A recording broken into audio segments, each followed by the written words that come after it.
High in the Himalayas, nestled among terraced fields, sat the village of Bahir.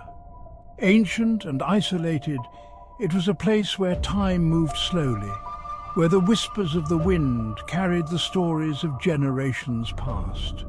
But some stories were not meant to be told. They lingered in the shadows, clinging to the crumbling walls of an abandoned house perched precariously on a cliff edge. The house stood as a silent sentinel, a grim reminder of a tragedy long ago. Villagers spoke of it in hushed tones, warning children to stay away.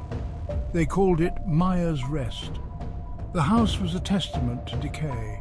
Its windows, like vacant eyes, stared out blindly, their glass long gone, replaced by a lattice of cobwebs. The once brightly painted walls were now faded and peeling, revealing the bare stones beneath. The roof sagged in places, threatening to cave in on itself, and the wooden porch creaked ominously even in the absence of wind. The path leading to the house was overgrown, almost swallowed by the encroaching vegetation, as if nature itself was trying to reclaim the land, to erase the memory of what transpired within those walls. The villagers whispered of Maya, a woman of unparalleled beauty who lived in the house. They said she was to be married, her heart filled with love and anticipation. But fate, it seemed, had other plans. On the eve of her wedding day, her betrothed died, his life claimed by a sudden illness. Grief, like a relentless storm, consumed Maya. She locked herself in her room, her cries of anguish echoing through the empty house. Days turned into nights, and still Maya remained secluded. The villagers, their hearts heavy with sympathy, could do nothing but listen to her mournful cries. Then, one day, silence. The villagers cautiously approached the house, their fear battling with their concern. They forced open the locked door of Maya's room, but it was empty. The only sign of the young woman was a single hand mirror lying on the floor, reflecting nothing but the empty room. The villagers searched, but Maya was never found. Years turned into decades, the tragedy of Maya fading into legend. Yet the house remained, a stark monument to her despair. The whispers continued, however, fueled by strange occurrences.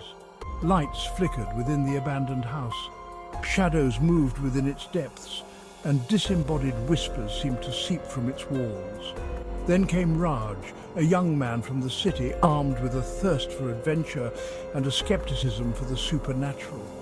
He scoffed at the villagers' tales, dismissing them as mere superstition. Raj, with his modern ideas and city ways, thought he could explain away the stories. He believed in logic, in reason, in the tangible. Ghosts and spirits were nothing more than figments of an overactive imagination, products of fear and darkness. He saw the fear in the villagers' eyes when they spoke of the house, heard the tremor in their voices. He was determined to prove them wrong, to expose the legend of Maya as nothing more than a cleverly crafted myth. The sun began its final descent as Raj, armed with only a flashlight and a camera, approached the house. A shiver ran down his spine, an unwelcome sensation he quickly dismissed.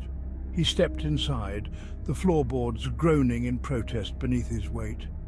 The air within the house was heavy, thick with the scent of decay and something else, something indefinable that sent another shiver down Raj's spine.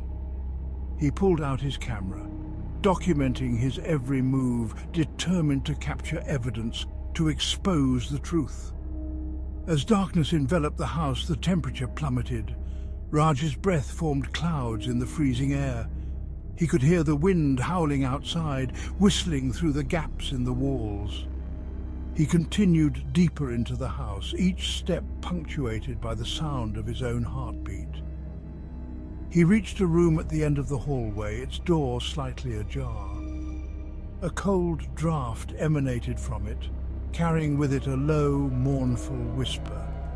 It was a woman's voice filled with an unbearable sadness.